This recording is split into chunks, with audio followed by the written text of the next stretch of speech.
어떤 진리에 대한 어떤 갈급함 이런 부분도 없지는 않는데 꼭 그것만 있는 건 아니에요. 네, 그렇죠. 저도 몰랐는데 아까 오면서 얘기했지만요. 교회 출석하는 거는 진리랑 아무 상관없을 때가 많아요. 교회를 떠나는 것도 진리랑 상관이 없을 때가 많이 있잖아요. 그러니까 이 교회가 기복주의고 비진리를 전하는 데 다니고 있는 심리는 자식이 다니고 여기에 나랑 아는 사람이 있고 그러니까 진리는 진리고 교회는 교회인 거죠. 그러니까 교회 영업이나 기존 교회 이 구조는 진리적인 측면도 중요하지만 또 이제 인간적인 측면도 되게 중요하죠. 그래서 이렇게 말씀을 듣고 진리를 들으려고 왔는데 또 이제 자연스럽게 또 이제 교회를 떠나는 심리 속에 그런 것도 많이 있더라고요. 그러니까 그러면 정말 우리가 원하는 건 진리가 아닌 건가? 정말 원하는 건 그럼 뭘까? 이런 거. 근데 정말 어떤 생각이 들냐면 욕망이 너무 무적행이라 그 마이다스 그 왕이 만지면 다 황금이 돼서 먹을 수도 없잖아요. 그렇게 되는 것 같아요. 그러니까 이 말씀도 처음에 욕망하는 자로 이렇게 집었는데 결국 이렇게 하고 나서 보니까 이것도 먹을 수가 없는 그렇게 돼버리는 분들이 되게 많은 것 같아요. 그러니까 그게 사람인 것 같고. 기복주의나 율법주의 안에서 상처를 받고 이건 아닌지에 대한 인식이 생겨서 이런 묵시나 이런 진리를 듣고는 있는데 또 이것도 나의 그것을 해결할 수 있는 그 본질이 아니라는 그 한계에 부딪히는 거죠. 심리적으로 볼 때는. 그분들이 원하시는 건 그럼 뭐예요? 모르는 거죠. 그러니까 정말 원하는 게 뭔지를 아무도 모르는 거예요. 그런 측면에서는. 그러니까 정말 우리도 인생 아까 얘기했지만 내가 지금 그러니까 직장을 안 다니고 싶은 거 일이 힘드니까 안 다니고 싶은 거지. 내가 하고 싶은 다른 게 있어서 그러니까 되게 소극적으로 자기 방어기지. 힘드니까 포기하는 거죠. 근데 이 힘든 게 없어지고 직장을 안 다니면 또 뭘 하고 싶은지 모르는 거죠, 말하자면. 그런 의미에서 우리가 생각할 때 우리가 정말 하고 싶은 게 있나? 그런 거. 정말 내가 원하는 거, 우리가 원하는 거 있잖아요. 뭐, 간절히 원하는 거 하나 있잖아요. 정말 이루어지면 행복하냐?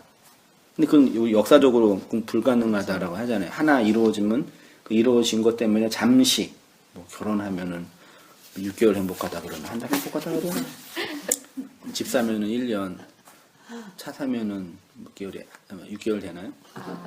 그러니까 행복의 감정 딱 느끼니까 인간이라는 게 어떤 심리를 보면은 그러니까 이 욕망이라는 대상을 충족하는 게 아니라 충족하고 있는 내 욕망 자체가 중요한 것 같아요.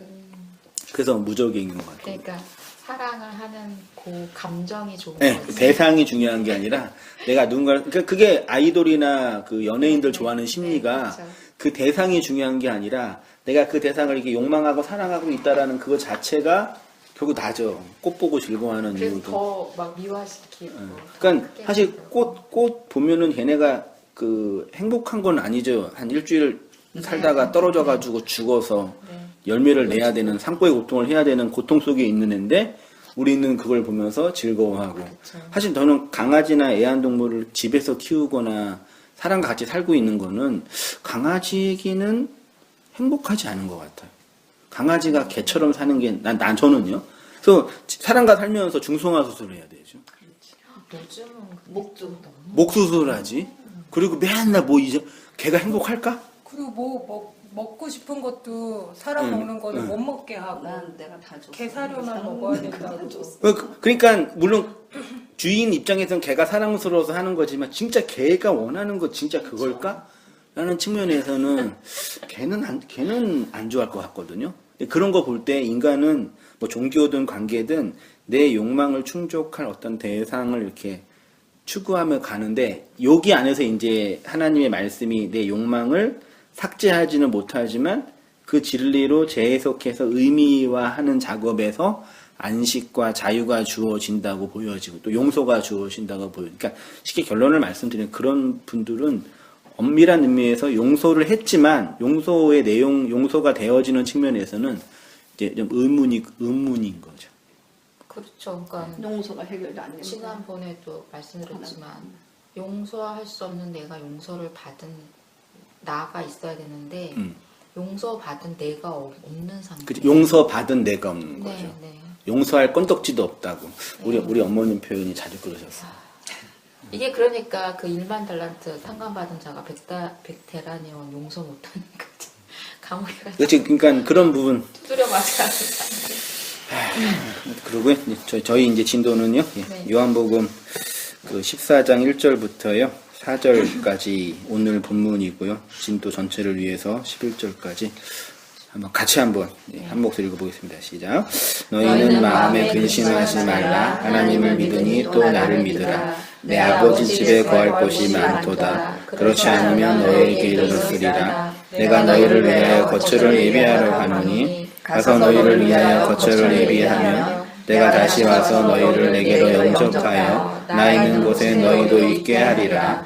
내가 어디로 가는지 그 길을 너희가 아느니라. 도마가 이르되 주여 주께서 어디로 가시는지 우리가 알지 못하거늘 그 길을 어찌 알겠사오나이까. 예수께서 이르시되 내가 곧 길이요 진리요 생명이니 나로 말미암지 않고는 아버지께로 올 자가 없느니라. 너희가 나를 알았더라면 내 아버지도 알았으리로다. 이제부터는 너희가 그를 알았고 또 보았느니라. 빌립이 이르되 주여 아버지를 우리에게 보여주옵소서. 그리하면 족하게 한나이다. 예수께서 이르시되 빌립아 내가 이렇게 오래 너희와 함께 있으되 내가 너를 알지 못하느냐. 공자는 아버지를 보았거늘 어찌하여 아버지를 보이라 하느냐. 내가 아버지 안에 거하고 아버지는 내 안에 계신 것을 내가 믿지 아니하느냐. 내가 너희에게 이르노니 맛으로 많은 것이 아니라 아버지께서 내 안에 계셔서 그의 일을 하시는 것이라. 내가 아버지 안에 거하고 아버지께서 내 안에 계심을 믿으라. 그렇지 못하겠거든 행하는 그 일로 말미암아 나를 믿으라. 아멘. 오늘은 이제 1절부터요 4절에 있는 말씀, 특별히 2절에 예수님께서 내 아버지의 집, 그 다음에 너희를 위하여 거처를 예비하러 간다. 거처를 예비하면 다시 와서 너희를 영접하겠다. 이 말씀을 근거로요. 예수님께서 우리를 위해서 이제 집을 예비하러 가시는 모습이 있죠. 그것이 무엇인지 이제 한번 구약성경과 함께 얘기해 보고요. 1절에 예수님이 근심하지 말라고. 그러면 이제 제자들이 근심했겠죠. 네. 갑자기 죽는다고 그러고 유다는 푸소미온을 받고 밤으로 나가고 12명 모여있는 그 좁은 공간에서 3년 반 동안 쫓아다녔는데 이적과 기적을 행했던 그 양반이 갑자기 어디 간다고 하니까 아이들한테 한 2살, 아니 한 7살, 6살 있는 애한테 엄마 갈 거야 그러면 애들이 불안해 하잖아요. 엄마 가지마 그러잖아요. 지금 막 상태가 딱 그런 상태인 것 같아요. 3년 반 동안 내 인생 바쳐서 투자했던 그 양반이 간다고 하니 이제 근심해서 예수님께서 근심하지 말라. 그리고 그 다음에 하는 말이 하나님과 당신 자신을 동격으로 놓죠. 예수님은 그래서 메시아예요. 근데 어떤 분들은 자기와 하나님을 동격으로 보니까 함몰돼가지고 예수님화 된 건가? 그게 예수님 화인가? 고승들은 오히려 신의 자리에 있었던 것처럼 보였던 고승들은 오히려 중생들을 많이 이해했는데. 그러게 자기 해탈했잖아. 자기가 없다고. 중생을 위해서 그렇게 한다고 생각해요. 그러니까 중생들의 세욕을 따라 살고 있는 중생들을 보면서 이 나쁜 놈들 니네 그러면 안 돼 막 그게 아니라 보여주는 거지. 다 이해해 줬어요. 그걸 버리고 건너오라고. 힘내라. 인생이 다 그렇게 힘든 거지. 오히려 불교 고승들은 그랬는데 이 기독교의 고승들이라고 하는 인간들이 고승이 아닌 거지. 약간 인본주의가 섞였다고 생각을 하는 거죠. 고승이 아니야. 어쨌든 예수님 하나님과 동격인 실체는 예수님뿐이 없어요. 그쵸. 또 성령님이고 나머지 모든 인생들은 그 하나님을 설명하는 불안전한 온전으로 지어져 가는 존재라고 생각이 들고요. 근심이라는 게 왜 근심이 일어나요? 두려움, 공포, 불안 뭔지 아세요? 두려움과 공포와 불안. 불안에는 실체가 있나요? 불안은 실체가 있어요, 없어요? 대한민국이 지금 전쟁의 불안 속에 있다고 그러는데. 우리 딸이 어디서 그런 거 15일과 27일. 듣고 막 울고 불고 막 아빠한테 전화하고 그랬대요. 아빠 오라고. 그런가 봐요. 아빠 혼자 살게 안 놔두겠다. 우리나라는 이게 통일이 안 돼가지고 언제나 이게 문제나.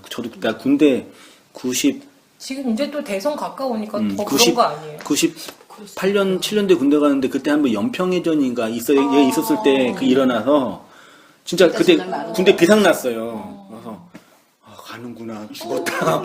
진짜 완전 비상 탄약 다 해고 딱 준비하고 대기가 있으니까요. 서해안 지금 막 진도 있게 발령해가지고 이거 군인들은 지금 아마 지금 그럴 거야 지금. 영내 외박 다 금지되고 지금 그럴 거예요. 그래서 죽는구나. 근데 지나가면 진짜 웃겨 죽겠어요. 그때 생각하면. 그렇죠. 오늘 30분에 끝난대. 30분에 끝나면 그러니까 다행인데. 심리적으로요. 공포는 실체가 있는 거예요. 실체. 그래서 어떤 대상 때문에 네. 공포를 느끼는 거니까. 그 실체를 없애면 공포가 없어져요. 근데 불안은 실체가 없이 내 안에 일어나는 감정적 어떤 이 흐름이에요. 실제로 우리가 인생을 살면서 어떤 두려움의 실체 앞에서 불안하기보다는 내 감정적 그 요소 때문에 힘들어해요. 이건 반대도 마찬가지. 기쁠 때도 실제 객관적인 내용이 있어서 기쁘다기보다는 내 감정이 위로가 되기 때문에 기쁜 거예요. 인간은 그런 의미에서 되게 그 정서적인 존재인 것 같아요. 정서가 되게 여기서 중요한 화두가 나오거든요. 그럼 정서적 불안을 어떻게 극복하냐? 요건 되게 중요한 그 화두죠. 공포는 공포의 실체를 없애면 돼요. 근데 우리는 이제 그 공포의 실체보다는 정서적 불안 때문에 힘들어 하니까. 어떤 어려움이 생기거나 문제가 생길 때요. 정서적 불안을 해결하기 전에 실체를 먼저 파악하고 그것들을 빼야 돼요. 어저께 밤에 우리 막내딸이 기침하고 막 기침하다가 토하고 막 난리가 났단 말이에요. 그럼 불안. 옛날에 첫째 그랬을 때는요. 응급실 가야지. 우리 집사람 막 이거 어떻게 돼? 막 떠면서 막 이거 어떻게 이거 막 그러고. 근데 병원 가서 물어보니까 가래가 코에 차가지고 그게 누워서 있을 때는 여기 목에 걸려서 그것 때문에 기침을 하는 거다. 그냥 물리적인 현상이잖아요. 근데 모를 때는 이게 심한 거 폐렴이 아니야 뭐야 아니야 불안해 하잖아요. 그러니까 그런 것처럼 두려움의 실체가 있어요. 그걸 분석하고 객관적으로 데이터를 제시하면 해결이 되던 둘째 문제인데 이제 이 불안이 이제 근데 인간은 의외로 객관적인 실체보다 감정적, 정서적 그 내용에 대해서 더 예민하게 반응하는 존재인 것 같고, 그리고 물건을 살 때나 어떤 판단을 할 때도 그 객관적인 실체보다는 이 정서적인 거. 이게 되게 다 이용하죠. 경제도 그렇고, 정치도 그렇고, 문화도 그렇고, 물건도 그렇고. 그렇죠. 네. 물건 딱 볼 때 이게 객관적인 어떤 기술적인 기능보다는 내 마음에 들어야지 물건 사잖아요. 그렇죠. 특히나 여자들은 특히 이제 여자들. 그렇죠.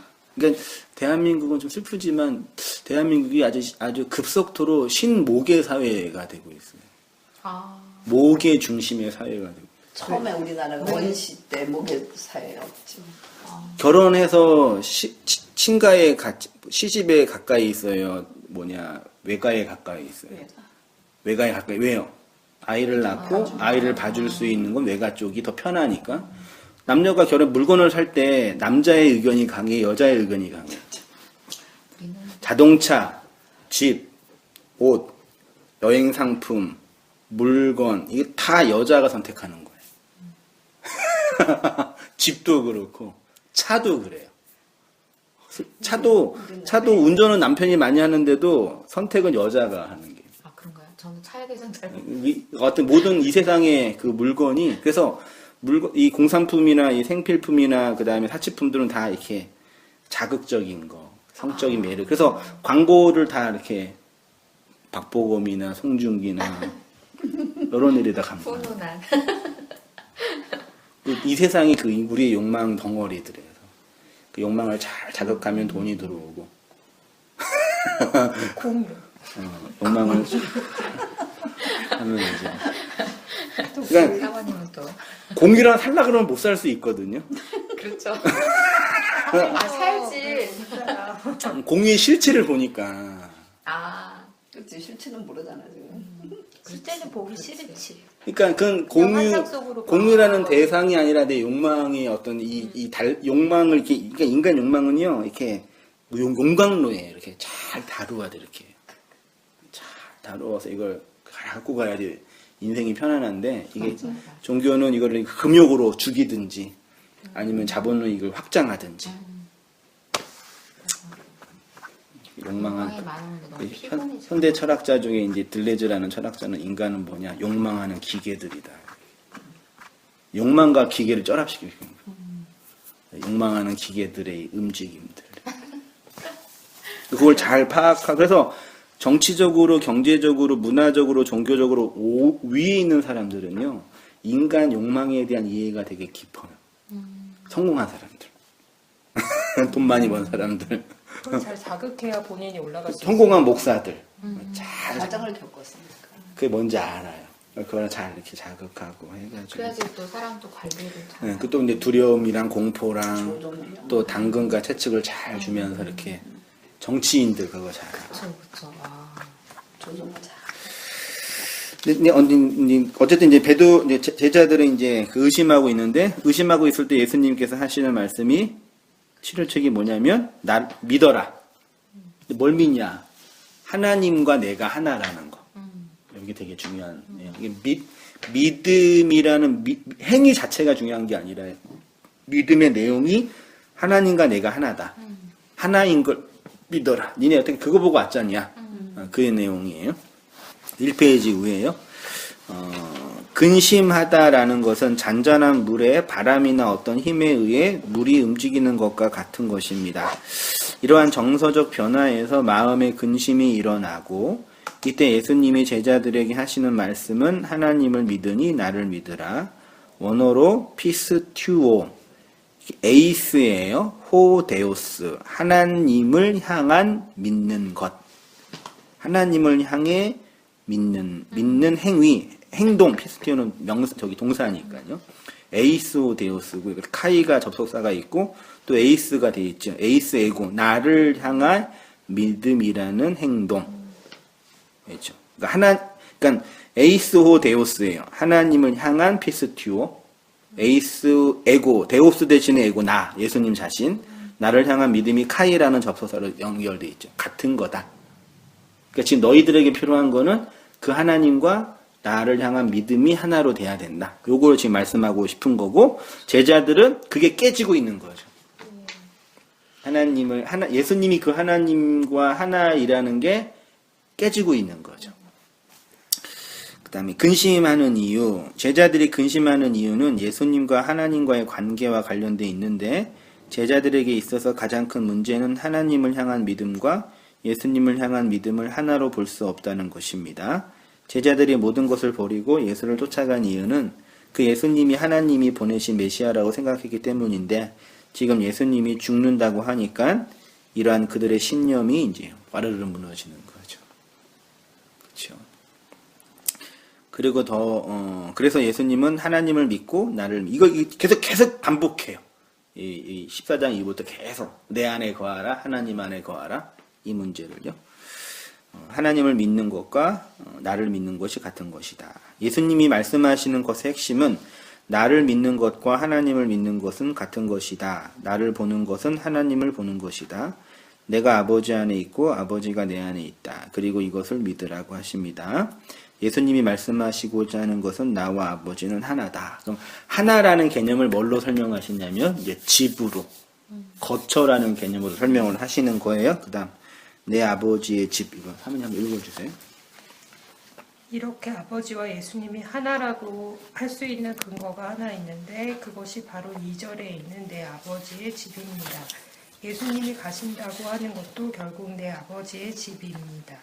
그곳에 가서 제자들을 위한 거처를 예비하신 후에 다시 오셔서 제자들을 영접하신다고 하십니다.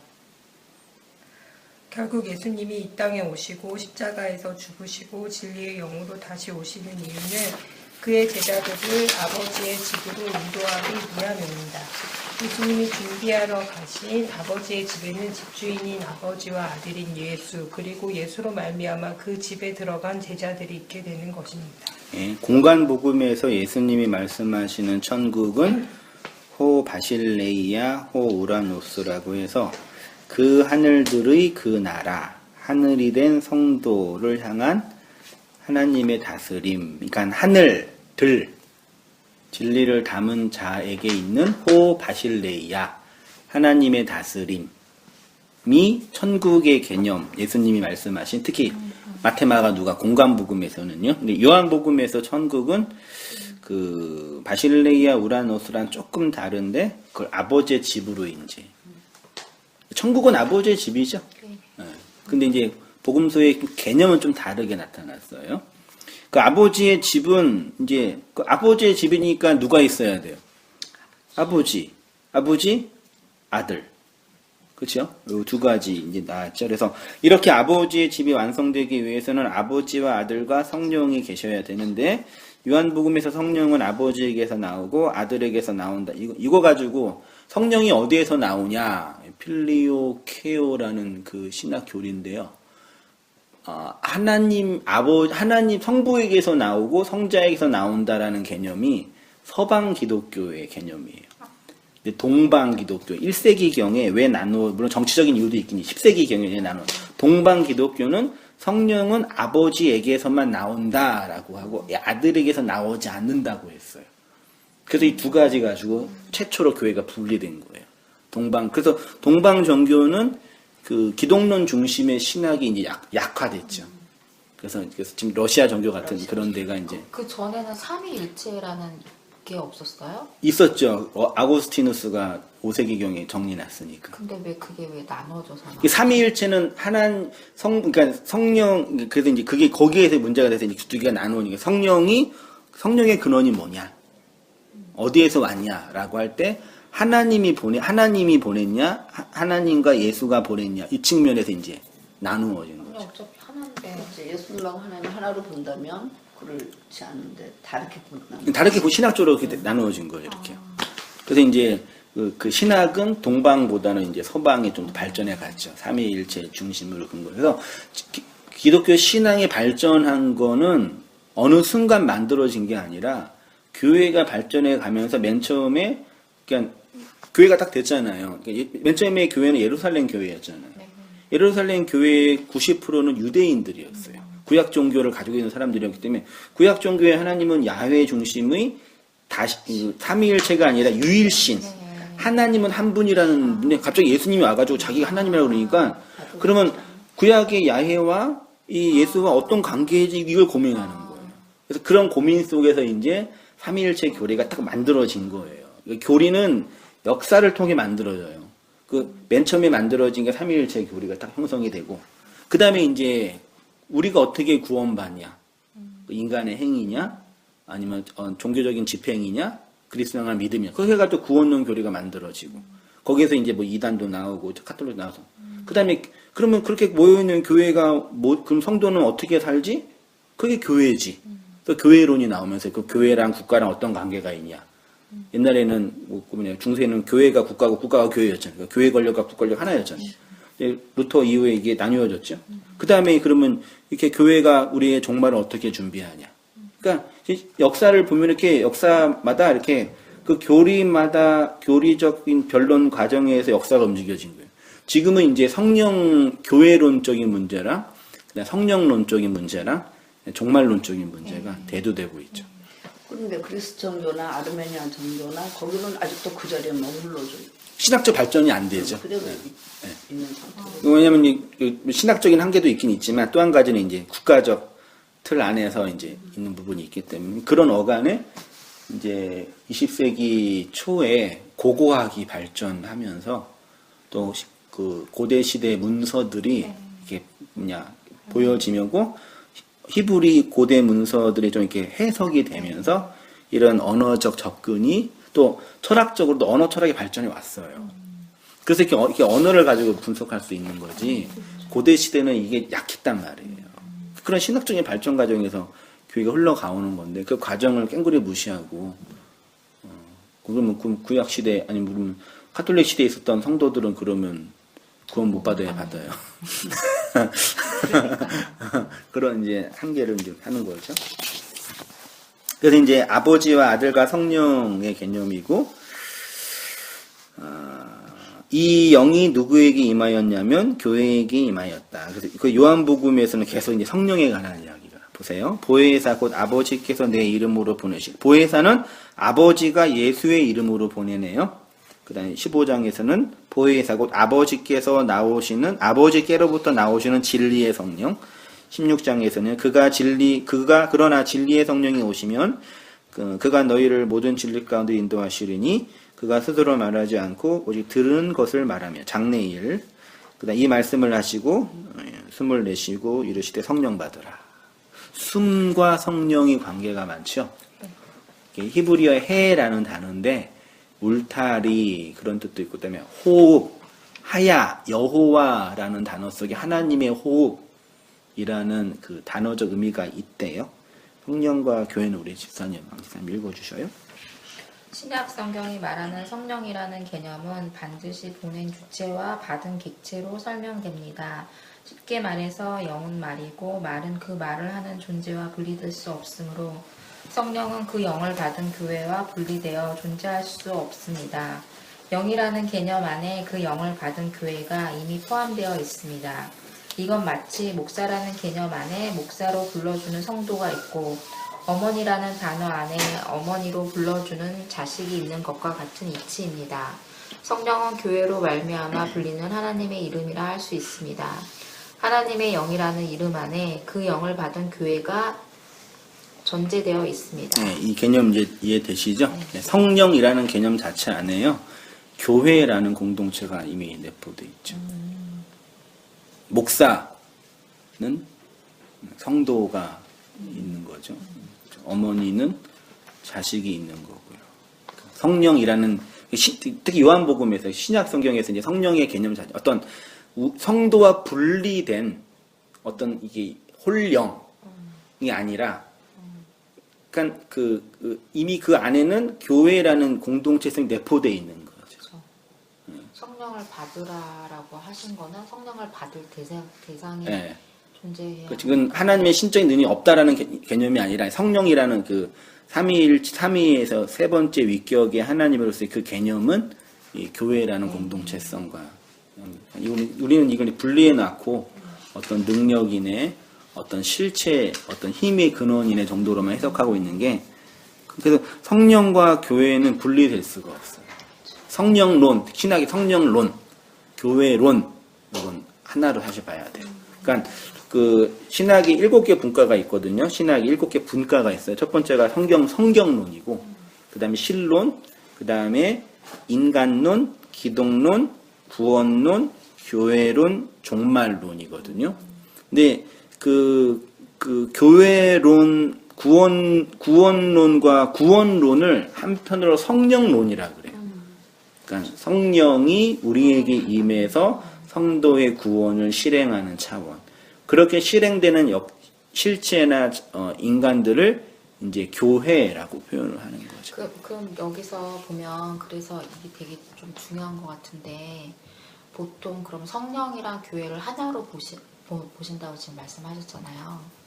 그러면은 이제 그 교회라는 개념을 또 어떻게 잡고 가느냐에 따라서 좀 달라지잖아요. 보면 그래서 보면은 일반 교회에서는 이거를 그냥 그렇게 주일날 예배 가고 어떤 행사를 하고 어떤 세례식을 하고 내가 입으로 시인했을 때 그때 이제 성령님이 이제 마음에 들어와서 시인을 한 거다 라고 해서 이제 구원 받았다 이걸로 그냥 결론을 내려서 그 다음부터는 구원에 대해서 더 이상 고민하지 않잖아요. 안 하게 그 세뇌시키죠. 그쵸. 설교도 거의 언급을 안 하시고 방언을 해야 어떤 성령이 없다. 이 성령을 그렇지. 성령을 거의 소위 말해서 이제 어떤 치유나 어떤 기적적인 걸로 그런 영으로만 너무 치중을 해서 그렇게 말씀들을 하시니까 이제 그런 쪽으로만 생각을 하시는데, 그러면 이제 성령하고 교회하고 같다고 하면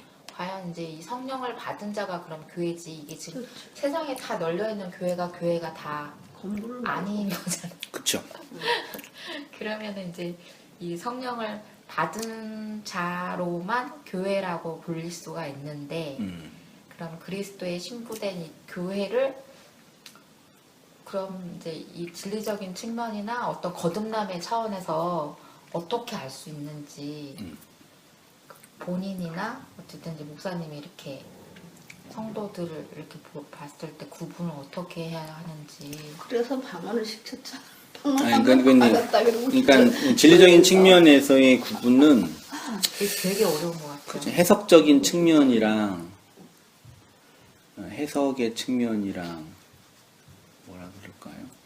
말씀의 측면이랑 그래야 되나? 그 다음에 뭐 이런 어간에서 뭐 그 용서되어지는 과정, 해석되어지는 과정, 그 다음에 뭐 두 개를 하나로 보는 과정, 그 하나님을 치성으로 섬기는 대상으로 보기 이전에 그 내용과 양식으로 흘려주는 과정.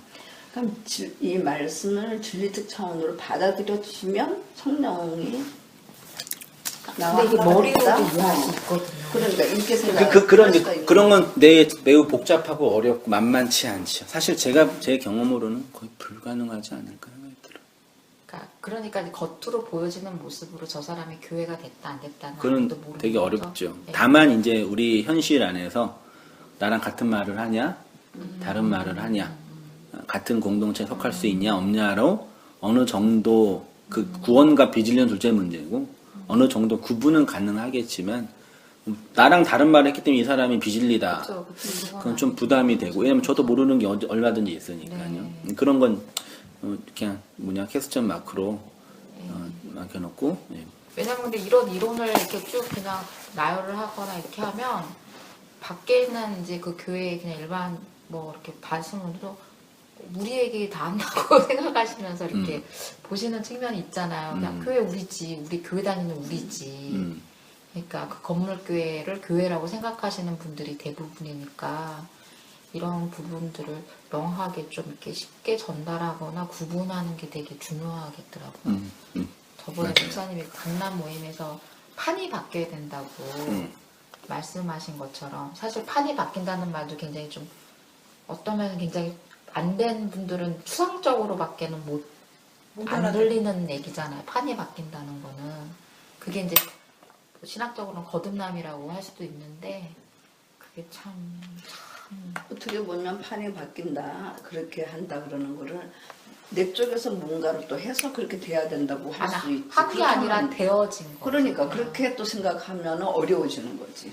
근데 이게 내 쪽에서 하고 안 하고 둘째 문제고 인식이나 이해나 해석의 측면에서 우리가 어렸을 때에 비해서 지금은 더 크고 성장해서 어렸을 때 받았던 상처나 눈물들을 이렇게 해석해서 용납하고 용서가 되는 부분이 있잖아요. 그래서 성장을 한 거잖아요. 근데 그런 부분에서의 성장과 지속성은 있다고 저는 생각이 들어요.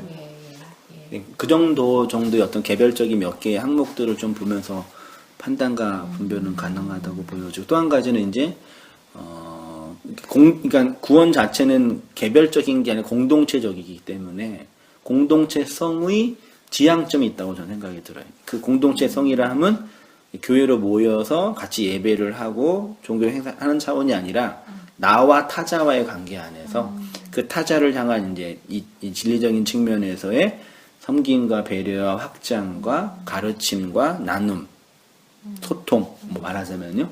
그러니까 어떤 철학자가 우리는 언어의 감옥에 갇혀 있다 이렇게 표현하거든요. 이런 유. 우리는 어떤 언어를 쓰냐에 따라서 그 공동체가 형성이 되고 공동체가 만들어진다. 그 언어적 틀을 극복하지 못한다. 이런 표현을 하는데 그런 측면에서 이제 이런 말과 이런 내용이 소통이 되고 해석이 되냐. 그 정도로 뭐 이렇게 네. 할 수밖에 없는 거죠. 뭐 그 이상은 또 나중에 또 기회가 되면 또 해보고요. 자, 아버지와 아들의 영을 받은 교회예요. 제자들을 위해 준비한 거처는 그리스도의 영을 받은 하나님의 집으로서의 성도 자신입니다. 그리스도의 영을 받은 성도는 아버지와 아들의 영을 받은 교회이고요. 아버지는 생명을 씨로 건네주시는 분으로서의 하나님, 아들은 그 생명 자체로 오신 분으로서의 하나님, 성령은 아버지와 아들을 증언하는 진리의 영으로서의 하나님. 이렇게 교회를 위한 거처는 아버지의 집이고 아버지의 집은 하나님의 영을 받은 교회 자신이므로 예수님이 예배하러 가신 자신의 거처는 우리를 아버지의 집으로 교회로 세우시겠다는 그런 의지의 표현이겠죠. 이걸 성령 받고 알았겠죠. 제자들은 그때는. 네. 무슨 말인지. 구약 종교는 하나님이 거하시는 거처를 공간적 장소로 한정했죠. 그래서 성전, 성막, 그래서 구별된 장소. 그러니까 이거는 모든 종교의 공이 있는 제의예요. 엊그제인가 아침에 밥 먹으면서 우리 집사람 EBS의 제목이 뭐였어요? 세계의 종교인가? 그 티벳에 있는 그 티벳 종교가 불교가 라마 무슨 종교인가? 되게 우리나라랑 똑같아요. 구랄 알타이 어저기가 해서 우리나라랑 거의 비슷한 그 모양새이시더라고요. 종교성도 되게 강한데 일반 불교가 아니라 이제 그런 라마 종교 개념의 불교인데 성지순례? 네. 성지순례인데 아주 높은 산을 험한 산을 한 몇십 명에서 며칠 동안 건너가는 거예요. 예, 그래서 흙도 만지고 근데 그 산이 신이 임하는 곳이라고 생각하는 거예요. 우리가 신이 거하고 있는 장소. 우리가 있는 이 현실 세계는 신이 거하지 않는 세속의 세상이고 그 산만. 그래서 그 산에 일정한 기간 그 산에 가서 고행을 하고 와야지 신에게 은총을 받고 어떤 인도인은 그 산에 천지 같은 호수가 있는데 그걸 보더니 막 울어요. 너무 감사하다고. 온 가족이 와가지고 신의 은총을 내가 받아서 너무 감사하다고 진짜 울어요. 그 무슨 현상이에요? 우리가 볼 땐 뭐야? 이거는 되게 비슷하다. 근데 그리고 막 기쁨으로 내려와요. 그러니까 구약은 똑같다니까요.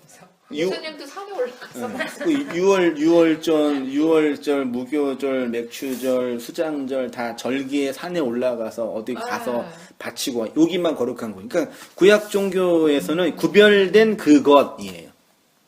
그래서 그러니까 인도에서 물 항아리 축제라 그래가지고 그때가 추운 때예요. 그때 물이 다 들어간다니까. 그런데 거기서 그때 죽어나가는 사람이 많은데도 불구하고 들어가. 네, 거기에서 씻겨야지만 한 해 동안 또 애기 없어지고. 그래서 그 성물을 가지고 온다든지 부족 같은 것도 그런 개념이잖아요. 어떤 이게 개념이죠. 구약도 마찬가지예요. 그래서 구약에서는 모세의 율법이 선포된 이후에서는 성막과 성전이 구별된 장소였고요. 모세의 율법이 선포되기 전에는 어디가 구별된 장소였냐면 족장들의 집. 족장들의 집이 사실 교회죠. 성전이죠. 성막이죠. 히브리어에서 집을 의미하는 단어가 바이트라고 되어 있어요. 바이트. 히브리어로 바이트라고 쓰고 의미는 성전. 집 모양도 집처럼 되어 있어요. 이렇게 기역자 해놓고 아래에 땅에다 기둥을 박는 모양. 원래 히브리어가 저기 뭐였죠? 그 상형 문자였으니까 그림 언어였으니까요. 그 바이트라고. 그러니까 원래 알파벳은 알레프, 베이트, 김멜 그러는데요. 알파벳은 베이트인데 그게 집이라는 단어로 사용되면은 바이트라고 이렇게 모음이 변화된대요. 그 바이트가 제일 먼저 나와 있는 곳이 창세기 1장 1절에 태초에라는 단어 많이 들어보셨죠? 태초에 하나님이 천지를 창조하시느라가 이게 태초에가 히브리어로 베레시트, 베이트, 로시, 알레프, 쉰, 요드, 타우 6개의 자음으로 기록된 문자고 요거는 베레시트는 어디 안 혹은 집을 의미하는 베이트 맨 앞에 기역자에다 땅 일자 있는 거죠? 이게 베이트라는 히브리어예요. 영어의 비예요, 비. 네. 비슷해요. 알렙, 베이트, 알파, 베타 다 비슷해요. 이 베이트는 레시트 있죠? 레시트가 로시는 되게 중요하다. 로시는 머리, 꼭대기, 근본. 에덴에 4개의 강이 있었죠. 4강의 근원할 때 로시라고 해요.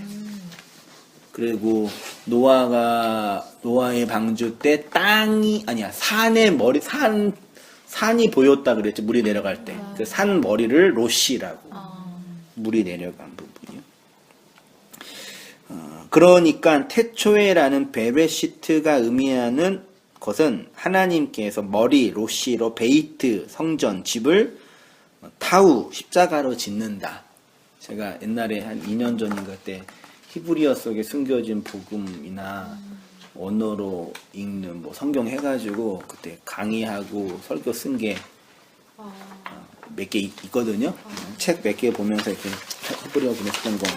거기에 있는데 이런 걸 쓰면 이제 뭐 알레고리네, 영지주의네. 이걸 근데 왜 알레고리 영지주의라고 그래요? 의미만 갖다 붙이면 그따위로 얘기. 그 사람들이 이걸 모르는 거잖아요. 자기네가 모르는 걸 인정을 하면 배우잖아요. 그게 싫은 거라. 아니 근데 이 자기랑 근거 없이 다르다 하는 이거야. 얘기가 아닌데 그거를 알레고리 해석이라고 그러는 게 어디가 있어? 그러니까 이 칼빈이요. 종교 개혁을 하면서요. 카톨릭에 대한 좀 부정적인 인상이 강했기 때문에 그 오리겐은 그러니까 그 칼빈은 오리겐 물론 공부했지만 아우구스티누스적인 은총론 중심의 성경 해석을 더 많이 해서 개혁을 했기 때문에 다른 칼빈이요? 칼빈 그러니까 개신교는 루터, 칼빈, 웨슬리예요. 기원이 루터와 칼빈과 웨슬레가 개신교를 이렇게 처음 시작은 루터가 한 거고 물론 그 전에 많은 개혁자들이 있었죠. 위클리프나 기롤라모 사브랄로나 찌핑클리 같은 그 전에 이런 사람들은 개혁하고 다 죽었어요. 이 사람들은 다 그냥 다 화형당하고 그래서 루터, 칼빈, 웨슬리만 이제 살아난 거죠. 왜냐하면 힘이 있으니까. 근데 이 사람들의 신학적 원천이 그 교회 역사의 큰 신학적인 기둥이 아우구스티누스라는 어거스틴과 토마스 아퀴나스라는 사람인데요. 아우구스티누스는 철학적으로 볼 때는 플라톤의 영향을 많이 받았어요. 근데 고전적인 신학 해석이 강하고 아퀴나스는 아리스토텔레스라는 실용주의적인 신학이 강해. 그래서 여기서 이제 성상 숭배나 그런 마리아 숭배 같은 게 파생이 단 부분이 있긴 있거든요. 근데 그 전에 어거스틴 전에 오리겐이나 뭐 이런 폴리갑이나 이런 터툴리안 같은 이런 그 교부들이 있는데 이분들의 성경 해석이 소위 말해 그 뭐라 그러죠? 아까 말했던 비유, 상징 해서 알레고리적 해석을 많이 했어요. 그래서 그런 알레고리에서 왜곡된 해석이 나온 부분이 없지는 않고 근데 그런 틀로 있다가 그게 이제 죽고 어거스틴이 이제 성경을 해석한 틀을 가지고 개신교가 이게 움직여 왔기 때문에 오리겐 이런 사람들의 해석을 많이 달가워하지 않죠. 개신교 신용에서. 아니 근데 성경에도 비유가 아니면 말씀하지 않으셨다라는 근데 구절이 있는데. 근데 그러니까 성경 자체보다는요 우리의 환경에 대한 부담이 강도 신천지에서 그러니까 걔네들이 그런 거를 너무 끌어다가 다 써가지고. 그래서 일단 그렇게 비유하면 일단 얘가 진짜. 일단 의심의 눈으로 쳐다보는 거예요. 이상한 놈 아니야 얘가. 목사님 답답해요. 설교도 신천지에서 중간에 그거를 따가지고 비싼 게 많긴 하거든요. 걔네들도 공부를. 근데 거기서는 부정적으로 본 개신교 목사 아무튼 그런 어간에 이제 또 그거를 다르니까. 유튜브에 올렸다는 거. 진짜요? 너무 그 웃기다. 설교를 따가지고 그거 어머, 동영상을 어머. 그것만 딱 발췌해서 아무튼 예 그렇습니다. 3페이지 왼쪽이요. 예. 그러니까 알레고리라고 말하는. 근데 이제 아니 그게 나쁘건 어떤 주제 문제고요. 성경 자체가 상징이니까. 그 성경을 알고 싶은 생각이 전혀 없는 거지. 자기는 이미 알았다고 생각하나 보지. 그렇죠. 성경 해석. 그리고 그거를 못 받아들이는 분들의 주장이 그러니까 일반적인 성도들 입장에서는 야 여태까지 2000년 동안 이렇게 많은 학자들이 연구하고 이렇게 해서 결과를 교리를 탁 완성을 해서 내놨는데 왜 그걸 다 깡그리 무시하고 이거라고 듣도 보도 못한 얘기를 꺼내서 이게 진리라고 말을 해. 그건 말이 안 되는 거 아니야? 그러니까 갑자기 아까 몇년 사이에. 그게 이제 목사님이 말씀하셨는데 권위의 문제죠. 그렇죠. 사실. 예, 권위와 편의 문제. 그 조지 신학이나 교회 역사 다 봤는데요. 성경 해석은 조지 신학이 성경 해석 안 해요. 소위 말해 구원론, 그거는 학문적 정리, 성경 본문 해석은 안 한다니까요. 하기지. 제가 신학교 때 답답했던 게 그거였어요. 본문 해석은 안 해요. 본문 해석은 주석에서 이제 성경 강의 주석은 이제 학자들이 했던 거 모아놓는 거고, 그건 주석은요 한 본문 가지고 학자들의 견해를 다 써놔요. 이 학자는 이렇게 해서 다 해서 그럼 뭐가 맞는지는 이제 분별은 이제 독자가 하는 거예요. 물론 그런 종합적인 해석을 해서 좀 분석을 한 다음에 어떤 보편적인 원리를 끄집어내는 작업은 필요한데 그 의미에 대한 이해에는 전혀 관심이 없는 거죠. 그러니까 그냥 정말 이게 틀렸다, 알레고리적 해석이다 하고 반박을 하고 싶으면 자기가 그거가 왜 틀린 왜 해석이라는 그런지. 거를 본문을 비교해서 이렇게 싸울 생각을 안 하고 네. 그냥 자기도 주장 두리뭉실하게 그냥 뭐 그거 약간 네 생각이지. 그게 언제 내 생각이라 그랬어. 그러니까 그런 거를 이렇게 좀 합리적으로 논리적으로 이렇게 논쟁을 안 하고 그냥 자기 느낌에 아닌 거 같고 합리적으로 못해요. 자기가 생각했던 편견과 이 신학적 틀과 다른 걸 부딪힐 때는 일단 저항을 하는 거예요. 일단 부정하고 보는 거. 그래서 건의가 필요한 거예요. 그런 의미에서. 그렇게 이렇게 잣대로 하는 게 너무 답답해 보이더라고요. 아무튼 뭐 그래서 이제 의미 파악이 이제 거의 안 되는 거죠. 그러니까 선악과나 인본주의는요 성경 본문에 대한 중요한 원리를 선악과 원인과 결과로 해석을 해요. 이혼은 그래서 원인과 결과로 하니까 이 원인 때문에 이 결과가 나왔으니 나는 이렇게 행동하겠다로 가요. 그러니까 율법주의나 행동주의나 그런 부분으로 발전할 수밖에 없는 거예요. 뭐 예를 들어서 다윗이 이렇게 해서 골리앗을 이겼다. 원인이 있고 결과는 이겼다. 원인은 뭐냐? 신앙심이 좋았기 때문에. 그리고 우리도 신앙심이 좋으면 정말 이름으로 나갔기 때문에 골리앗을 이길 수 있다. 다윗을 그렇게만 보는 거예요. 믿음으로. 데이비드 안에 있는 의미값이 히브리어든 숫자적으로 분명히 있는데 그렇죠. 그거 물론 완벽하게 알지는 못하겠지만 의미가 있고 그 의미가 나한테 뭔지를 알고 그 의미로 살아가는 거랑 이게 완전 구조가 달라요. 그러니까. 기복주의나 율법주의는 원인과 결과, 선과 악으로 구분을 해서 그러니까 그런 틀 안에 있는 목사들의 설교는 이렇게 사람들을 이렇게 자극하고 에너지를 붓고 열정적으로 하고 이번에 전에 했던 설교에서도 사랑하는 거랑 사랑이 되는 거 아가페와 아가파오를 분리했다고 당신은 영주주의가 아니냐고. 그러니까 우리가 사랑이라는 행동을 하면 되는 자꾸 사랑에 대해서 뭘 따지냐 이거지. 그러니까 하나님은 사랑이라고 하셨는데 그분은 나는 너희들을 사랑해 하지 않고 난 사랑이야 그랬는데 하나님이 그랬는데 자기네들이 갖고 있는 편견 가지고 원인과 결과, 선과 악으로 분석을 해서 내가 어떻게 살아야 되냐 쪽으로 항상 적용했기 때문에 그렇게 가요. 근데 이거 이렇게 가다가 그 원인과 결과가 아니라 하나님이 주신 율법과 그 율법에 대한 해석을 해야 그 의미를 찾아야 된다라고 해석을 하니까 이게 다른 구조죠. 이 차이가 되게 심해요, 지금. 그러니까 기성교회에서 뭐 열심히 섬겼는데 망했어. 그러면 이제 해답이 없는 거지. 원인과 결과로. 그렇죠. 예. 인생이 당하는 고통이 해석이 안 있는데 돼요, 그렇게 되면. 고통이 있는데 더 큰 걸 주시기 위해서 이렇게 해. 근데 뭐 이런 식으로 또 푼다고. 고난은 그게 이제 말하면 이제 치성을 드리는 그러니까 그러니까 이 땅에 우리가 고난이지, 뭐. 당하는 고난들에 대한 해석이 온전치 않은 거예요. 어린아이가 예를 들어 우리 아버님 같은 병 와서 진짜 우리 아버님은 그 인생 사셔서 그나마 덜 억울할 수 있으시지만 막 5살, 3살 애는 애들이 진짜 정신 뼈도 그냥 진짜 이만해 애들이 앙상해. 그걸 물리치료 받으러 오는 거예요. 태어날 때부터 그러니까. 그럼 걔네들은 뭐야? 어떤 원인 때문에 그러는 거야. 그러니까요. 그래서 유대인들 예수님한테 누구 죄 때문에 얘가 이렇게 태어났냐고. 그렇죠, 그러고. 장애. 그런 틀로 자꾸 보는 거예요. 누구 죄 때문에 그러냐고. 그러니까 주님은 누구 죄의 문제가 아니라 이 내용을 통해서 뭔가 해석해 주려고 의미를 주려고 양식을 주려고 이런 악이라는 걸 허용해 주셨는데 요거를 모르는 거예요. 그렇죠. 그러니까 아까 말했던 그런 이 극단적인 그런 사람들은 원인과 결과에서 나왔어요.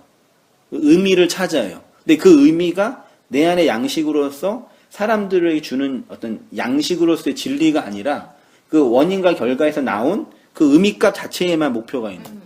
그걸 이제 소위 말해 그걸 이제 영지라고 표현을 하는 거죠. 그런 부분에서는. 어떤 페북을 새롭게 하다 보니까요. 또 한국교회 이 목회자들의 어떤 기본적인 신학적인 틀에 대해서 다시 한번 왜 그런 틀에 있는지, 왜 그런 생각이 있는지, 성경을 다 그렇게 해석하면 저 해석이 될까? 뭐 고민할 때가 그래서 많아요. 어떤 분이 목사님 되게 걱정하시잖아요. 완전히 이리들 가운데 그렇게 설교하시면 가만 놔두지 않으실 텐데요. 두고 다니라고 그래서, 뭐라고. 막 그렇게 걱정해 주시는 김성주 분들도 목사님이 봤어요. 그 댓글에 그렇게 견디지 못하신 저도 거라고요. 느꼈죠.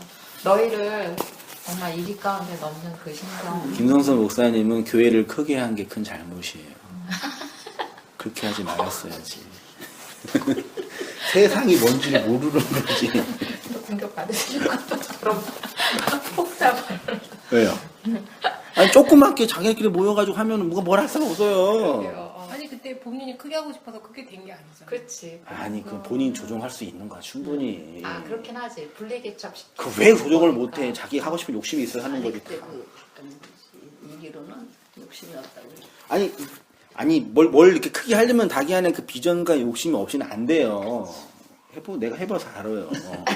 그게 안 된다고 없어서는 이 틀을 만들어 놓고 해야지 크게 되는 거지.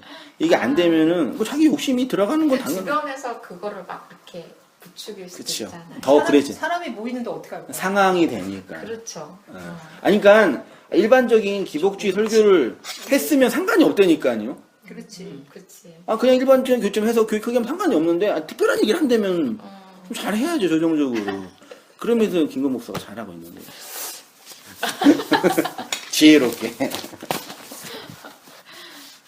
힘드시면 아무튼 밥그릇을 건드니까 그런 거. 그치요. 남 밥그릇만 우리나라는요. 자기 밥그릇만 안 건드리면 뭐라 안 해요. 아휴, 자기네 교인 뺏어가는 거. 그것만 안 하면 돼. 그러니까 그것도 또 웃기더라고요. 진짜 이렇게 뺏어가는 거, 뺏어오는 거. 어차피 같은 교회인데. 근데 우리 말씀을 듣는 이 소비자 입장에서는 그런데 공급자 입장에서는 그게 아니에요. 그렇죠. 우리 나도 카페 열었잖아요 맨 처음에. 카페를 여니까 제일 싫어하는 데가 주위 카페가 제일 싫어해요. 그렇. 동정업계. 동종업계에서 신고해요. 저기 뭐 간판 이상하네. 뭐 하네. 어머, 와. 동정업계.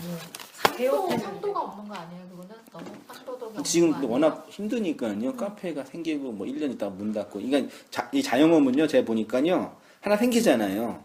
덮고 거기 덮어서 올라가요. 무덤 위에 올라갑니다. 덮고. 이 자영업이 현실이 그 건물주만 돈 버는 거예요. 맞아. 인테리어를. 웬만하면 자영업 하지 마세요. 말려야 권리금을 돼. 못 찾아. 웬만하면 직장인. 그러니까 지금 우리나라 자영업 판이 그거예요. 무섭다. 우리 아파트 앞에도요. 가게가 열다가 1년 있다가 또 없어져요. 또 들어와. 그렇죠. 계속 들어와요. 얘기해주고 싶어. 전에가 왜 안 됐는가. 강남역에 내가 살았잖아요. 거기 보면 음식점 같은 거 굉장히 많잖아요. 6개월 정도 되면 바뀌어져. 안 되는 거예요. 6개월 그럼 정도. 또 기다리고 또 와요, 다른 사람이. 그러니까 이렇게 것 같이. 덮고 가더래 이렇게. 나는 될 거야, 이렇게 생각하고. 그렇지. 누가 망할 거 생각하고. 왜냐면 또 카운셀러나 그런 회사에서 힘을 주고 격려하거든요. 그렇지. 웬만큼 실력이랑 경쟁력이 아니고서는 만만치 않아요. 그리고 요즘 같은 회사는 그렇습니다. 자, 진도. 카페를 말아 드셨잖아요. 맞다. 카페 하고 싶어. 말아 먹었습니다. 카페 안 돼요. 네. 베이트는 집을 짓는데 이 집을 어디에 짓냐면 내 안에 하나님의 성전에 집을 짓는다는 의미입니다. 히브리어 첫 문자가 알레프라고 하는, 이게 뜻이 알레프가 이게 소 모양이었대요. 소뿔. 소뿔이란 소란 뜻도 있고요. 또 하나님, 또 배우다 이런 뜻도 있대요. 그래서 산다는 것은 알레프의 삶을 산다는 것은 내 안에 집을 짓는 것인데 하나님이 거하시는 집, 성전을 짓는 것이고, 그래서 구원을 증언하는 성경에 집 이야기가 많이 나오죠. 그래서 사실 창세기부터는 다 집 이야기예요. 땅 이야기, 집 이야기. 6장 11사절에 고페르 나무로 너를 위하여 방주를 만들되 그 안, 이게 베이트예요. 방주 안, 방주가 성전이죠. 그렇죠? 창세기 7장 1절에도요. 내 온 집은, 노아의 베이트가 방주의 베이트로 들어가는 거죠. 노아의 집과 방주는 같은 거죠. 그 노아의 집만 구원받았잖아요. 그게 방주고, 그게 집이고, 그게 성전이고. 또 12장 8절에 거기에서 베델은 되게 유명하죠. 베델. 창세기 12장에서는 그 아브라함이 이제 롯과 함께 내려와서 베델에 집 짓는 거 나오고요. 28장은 이제 야곱 이야기 보세요. 야곱이 아침에 일찍 일어나 베개로 삼았던 돌을 가져다가 기둥으로 세우고 그 위에 기름을 붓고 그곳 이름을 벳엘이라 하였더니 이 성의 옛 이름은 루스더라. 야곱이 서원하여 이르되 하나님이 나와 함께 계셔서 내가 가는 이 길에서 나를 지키시고 먹을 떡과 입을 옷을 주시어 내가 평안히 아버지 집으로 돌아가게 하시오면 여호와께서 나의 하나님이 되실 것이요 내가 기둥으로 세운 이 돌이 하나님의 집이 될 것이요 하나님께서 내게 주신 모든 것에서 10분의 1을 내가 반드시 하나님께 드리기. 이거 가지고 이제 10분의 1도 해야 된다는 표현도 있는데 집, 언약, 기둥 모든 메타포가 다 나오죠. 성전. 그 벳엘이 베트 집, 엘 하나님, 하나님의 집, 그의 성전, 교회, 그렇죠. 그 라헬이 베들레헴에서 죽었고요. 베들레헴 떡집 다 아시죠? 네. 떡이 나오는 집, 3페이지 위에요. 하나님의 집을 세우는 삶. 베트의 동사형이 바나래요. 바나는 뭐 집을 세우다, 쌓다. 참 놀랍잖아요. 모든 종교에 다 뭐예요? 다 쌓아요. 다 탑을 쌓아. 뭘 쌓아? 시성을 쌓고, 돈을 쌓고, 헌신을 쌓고, 다 쌓아요, 이렇게. 알레프를 배운 자는 그 진리를 마음 안에 세워야 하므로 알레프 다음에 베트가 와요. 이 베트를 파자하면 베트, 집, 요드, 손, 타부, 십자가. 그 베트는 십자가를 건네줌으로 집을 세운다. 아까 그 야곱이 땅에 기둥을 받고 기름, 말씀을 부어서 집을 지은 데잖아요. 이 집은 우리의 역사 밖에 세워지는 집이 아니라 어디요? 우리 안에 세워지는 집. 하나님은 우리를 하늘의 진리를 주셔서 우리 안에, 우리 마음속에, 우리 역사 안에 당신의 집을 세우십니다. 그렇죠? 우리를 부시는 게 아니죠? 그러네요. 해체하는 게 아니라. 세운다는 게 그러면 뭐라고 얘기를 해야 되죠? 우리 집 근데 안에서. 잘못 세워진 것을 허물어야 새 것을 세울 수 있잖아. 그렇죠. 잘못을 허물고, 그러니까 허무는 것이 먼저. 먼저지. 그렇죠. 그러니까 죽는 거. 근데 새 것이 들어와야 옛 것이 동시에? 허물어지는 거 아니에요? 그렇죠. 그래서 말씀해 보면 겉사람은 날로 후퇴하나 속사람으로 세워진다는 게 나의 옛 성전을 부수고 그러니까 옛 것을 부수는 것과 새 것을 세우는 것은 같이 있는 거겠죠. 네, 그렇죠. 그러니까 부수는 것과 세우는 것이 부수는 건 세우는 거고, 세우는 건 부수는 거죠. 그렇죠. 맞나요? 죽고 살고 네. 날마다 죽고 살고. 그러니까 물론 이제 논리적으로 좀 분리는 가능할 수 있겠지만 해체는 생명이고 생명은 해체를 기반으로 하는 거죠. 그런 측면에서요. 내 안에 하늘의 집을 지음이요. 우리가 하나님을 잘 믿어서 하나님께 무엇인가 얻어내는 것이 기독. 이 틀이 이제 원인과 결과, 행위의 규칙, 법칙 안에 놓여 있는 율법 종교와 기복 종교 기본적인 틀이죠. 기독교는 내 안에 그리스도의 집을 짓는 것입니다. 그런데 내 안에 우리의 생리적 본성으로 짓는 내 생각, 내 꿈, 내 계획, 이 시대의 정신 등이 있죠. 그러니까 이거 내 생각, 내 꿈, 내 계획, 내가 원하는 것들, 이 정말 내가 원하는 거냐가 중요해요. 지난주에도 내적 생명과 외적 억압에 대해서 계속 말하고 있는데, 정말 우리가 내가 원하는 내 안에 내적 동기에서 비롯된 순수한 100%의 내적 생명이 있냐 얘기죠. 실제적으로. 이해되시나요? 본능적인 거는 그런 거 아닌가요? 본능. 본능적인 거 빼놓고.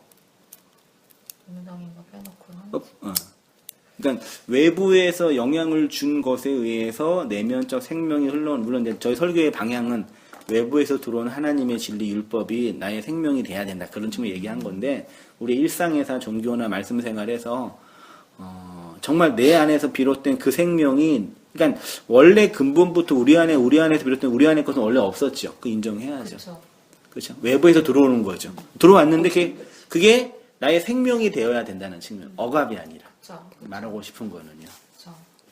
그 내 꿈, 내 계획, 이 시대의 정신도요. 정말 내가 원하는 게 아니었다는 게 폭로 당하는 거죠. 그렇죠. 그러니까 박근혜 세워놓고 이거 자기가 세워놓고 그러니까 인간은 자기가 원하는 그게 정말 없어요. 그래서 귀신이라 그러는 거예요. 모르지. 그러니까 원하는 게 아니라 그 욕망과 하늘 따라 살아가는 구천을 떠도는 귀신이에요. 그러니까 진짜 정말 내가 원하는 게 다 이루어지면 행복하냐? 근데 그게 정말 자기가 원하는 게 그게 정말 원하는 거였는지조차 몰라. 네, 다 이루어지고 나면 그 불륜을 저지른 심리 속에 그게 있대요. 남편이 불륜을 저질렀어. 열받잖아. 맞바람을 쳤어요. 그런 집 많더라고요. 아이고. 그런 집. 근데 그 가더라고요. 여자가 이거였어? 이거예요. 아, 네가 원했던 게 이런 감정이었어? 아, 진짜 그 모든 곳에 진리가 있다니까요.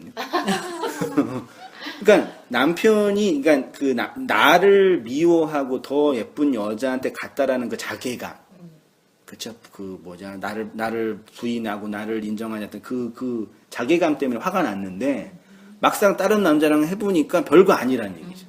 이거 가지고 날 그렇게 비참하게 만든 거야? 그러니까 정말 인간이 원하는 거는요, 엄밀한 의미에서 외부의 환경과 이 조작에서 만들어진 그 무엇에 의해서 움직여지고 있는 게 너무 많아요. 그럴 것 같아요, 사실. 그래서 노예라 그러는 거고, 귀신이라 그러는 거. 어린 아이들이 외부의 환경 영향을 많이 받잖아요. 그쵸. 그래서 어른이 되라는 측면이 외부에서 안으로 들어와라, 밖에서 안으로 들어와라. 근데 이 밖에서 이 생로병사 모든 고통과 풍파가 일어나자 요거를 통해서 안에 내적 생명으로 들어와라. 그게 집의 개념이죠. 집 바깥은 고난과 절망인데 요 안에 들어오면 안식이 주어지는 거예요. 그러니까 하나님 말하고 싶은 거는 이 바람 부는 풍파에서 안으로 들어와라. 이게 나쁘다. 그러니까 세상에서는 이게 선악과에서는 이건 나쁜 거다. 욕망은 나쁜 거다. 요거를 삭제하는 걸 금욕주의라 그러는 거고. 근데 진리적인 측면에서는 이것은 안에 들어가는 이유이고 원인, 여기 내용이고 의미다. 요거를 밟고 안으로 들어가면 안식인 거니까. 그 차원인 거죠. 근데 욕망을 쫓아다니면서 계속 모래의 집을 짓잖아요. 그렇죠. 사람들이. 네. 그러니까 안식이 없는 거죠. 그게 안식이 없는 인생인 거죠. 그러니까 집을 짓고 싶은 마음은 있어서 안식하고 싶은 마음은 있어서 계속 그것이 그것인 줄 알고 쫓아갔는데 그게 아니니까 계속 무너지는 거지. 그쵸. 힘들어지는 거지. 계속 그 시대에 쫓아가는 거죠. 그래서 그 과정을 피할 수는 없는 것 같아요. 근데. 그게 있어야 들어가겠다는 그 마음이 생기지. 그게 선악과를 고난이 있어요. 먹은 그 자신이 그러니까 먹어야. 예, 있기 때문에 당하는 이 외적 억압이라는 율법을 통해서 내적 생명에 들어가는 걸 안식이라고 이제 논리적으로 정리를 하는 거죠. 그러니까 이제 그러면 이 외적 억압이 우리의 반쪽이고 세상이고 나이니까 요거를 무시한다고 버린다는 개념이 요걸 악으로 해석하거나 그쵸, 나쁜 걸 그쵸. 해석하지 말고 그쵸. 이걸 통해서 들어오라는 측면이죠. 그쵸. 근데 이런 측면에서 해석을 하면 그 사람 같은 경우는 되게 치명적인 약점이 그래요. 그러니까 그 이론이 빠졌다니까요. 이게 없는 그걸 거죠. 재해석하는 그래서 내 거로 쏙 받아들이면 그 사람이 말하는 묘한 사랑이 정말 되는데 그걸 왜 냅다 버리냐고. 아까 그거를 그렇게 다 하면서 왜 그분은 모를 수 있는 거야? 그 은혜 모를 수 있더라고요. 모를 수 난 그게 있더라고요.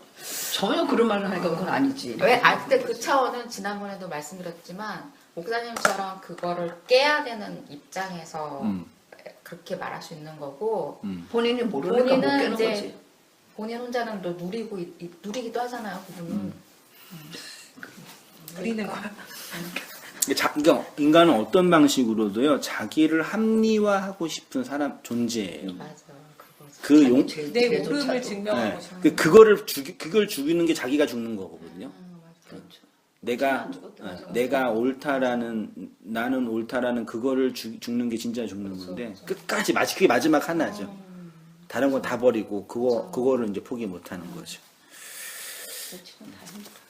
그게 이제 인간의 내면 속에 있는 그 열불 달린 무적행에서 나오는 그 짐승짓의 본실이죠. 근데 그게 없으면 진짜 저는 안식하다고 그게 죽는 게 안식이라고 그렇죠. 생각하거든요. 그게 안식입니다. 그건 분명해요. 네, 그건 그게 안식입니다. 분명히 안식, 그게 자유고 그게 용서고. 그래서 보면은 그게 안식이 됐는지 안 됐는지가 보이잖아요. 안식이 안 되는. 네, 그다음에 내 안에 그 했고요. 그래서 그리스도가 진리로 내 안에 오셔서 나의 옛것을 부수어야지 하나님의 것으로 새롭게 지을 수 있는 것입니다. 신앙생활이란 이렇게 이 땅에 옛것을 부수고 하늘의 새 성전을 짓는 것이고 성경은 이렇게 내 안에 성전을 짓는 이야기로 끝이 납니다. 성전을 짓는 것에서부터 시작하여 성전을 완공함으로 끝나는 것입니다. 그래서 계시록의 거룩한 성 새 예루살렘 새로운 성전의 이야기가 쭉 나오게 되고요. 거룩한 성 새 예루살렘이요. 계시록의 새 예루살렘은 하늘에서부터 내려온다고 합니다. 그 성전은 성도가 거하는 어떤 장소 이전에 우리 자신이 하나님이 거하시는 성전이 된다는 것입니다. 이 성전이 곧 종말을 통해서 완성되는 새 예루살렘 거룩한 성전 어린 양의 신부입니다.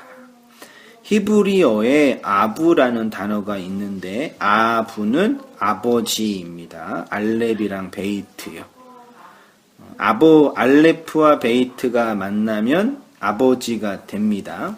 하나님이 이 땅에 지은 집이 아버지이고 아부는 이렇게 하나님의 말씀을 배워서 인간의 삶의 질서를 계획하신 하나님 아버지의 집으로 들어가는 거죠. 그래서 이 진리를 가지고 있는 자를 벤 아들. 이것도 베이트에다 끝에 이게 막대기 있죠.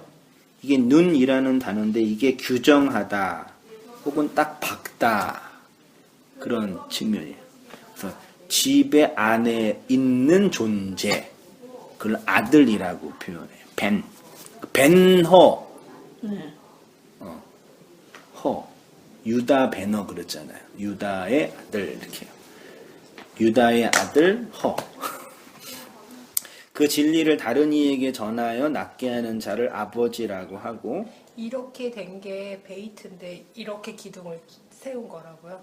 옆에다가? 근데 이게 원래 니은자처럼 돼 있어요. 눈이라는 단어인데 끝에 자음이 끝에 가면 쭉 내려가요. 이렇게 히브리어 꼬리가 길어져. 원래 그 이게 니은자 디귿자 거꾸로 되어 있어 사실은. 그러니까 집에 박혀서 있는 그 존재를 아들이라 그러는 거예요. 그 집 안에 있으면 아들이고요. 집 밖에 있으면 아버지가 되는 거죠. 히브리인들의 이 문학적, 이 언어적 배경 속에는요. 그러니까 아버지와 아들이 하나란 얘기는 밖과 안이 하나가 된다. 외적 억압과 내적 생명이 하나가 된다. 율법과 내면이 하나가 된다. 라는 걸 설명하는 거겠죠. 이 진리를 다른 이에게 전하여 낫게 하는 자를 아버지라고 하고요. 그 진리를 자기로 규정하는 자를 아들이라고 하고요. 그리스도가 전한 그 진리로 자기를 규정하여 아들이 되어 생명을 낳는 아버지가 됩니다. 그래서 아브라함이 나옵니다. 아브라함은 높은 곳의 양육자라는 뜻으로 단수이고 아브라함은 열국의 아버지가 돼서 복수입니다. 아브라함이 99세 때 이삭을 잉태하고 100세가 돼서 이삭을 낳았죠. 진리를 담지하여 아브라함이 되고 씨를 갖고 있는 자, 씨를 내는 자, 아버지가 되죠. 이거 히브리어의 아브라함은 4개죠. 알레프, 베이트, 로시, mem이라는 단어인데 아브라함은 가운데 해라는 단어가 있죠. 요게 호흡을 의미하는 단어예요. 그러니까 아브라함에게 하나님의 호흡이 들어가니까 아브라함이 된 거라고 말해도 될까? 단어적으로 볼 때요. 여호와의 집, 성경에서 여호와의 집을 베트라고 합니다. 흔히 집, 가정을 의미하는데 여호와의 집이란 내가 여호와의 이름 안에 들어간다는 것입니다. 이 말이 내가 너희 안에, 너희가 내 안에 있다는 말입니다. 내가 여호와의 이름 안에 들어간다는 것은 여호와의 집을 내 안에 지었다는 것과 같은 의미입니다. 그리스도가 진리로 내 안에 집을 짓는 것이나 내가 지금 그리스도 안으로 들어가는 것이나 여호와의 이름 안에 들어가는 것이 같은 의미입니다. 우리 함지사님 한번 읽어주세요. 진리의 집을 세운 내 안에 바로 이 집을 짓는 것이 기독교입니다. 그리스도가 내 안에서 진리가 되어 진리의 집을 짓는 것과 내가 그 이름 속에 들어가는 것과 같은 것입니다. 하나님의 집 안으로 들어가는 것이 집을 짓는 것이고 그것이 바로 축복 바라크입니다. 그래서 성경을 집 짓는 것을 복이라고 하는 것입니다. 집 짓는 것이 기독교 신앙이라는 것입니다. 그런데 이 집은 물리적인 집이 아니라 내 안에 하나님의 진리, 하나님의 나라를 짓는 것입니다. 하나님은 베레시트라는 말을 통해서 이제 내가 너희 안에 내 집을 짓겠다고 약속하시는 것입니다. 이것이 언약입니다. 바라크도 베이트로 시작하잖아요. 이게 답이다. 예, 바라크가 축복이잖아요. 집 안에 머리, 이 크가, 끝에 있는 크가요, 카프라는 단어인데 이게 손이 모아지는 모양이에요. 그 집 안에 머리로 손을 모은다. 기도하는 모습. 집 안에서. 그렇죠? 아들이 돼서 집 안에서 손을 모아 생명을 잉태하는 자로. 그 축복이죠. 그럼 아버지가 되는 거죠. 그 집은 무엇으로 완성이 되냐면 타우, 십자가로 완성이 됩니다. 그래서 예수님이 십자가를 향하여 가시는 것이고 그래서 예수님이 가신다고 하는 거죠. 죽으러 간다고요.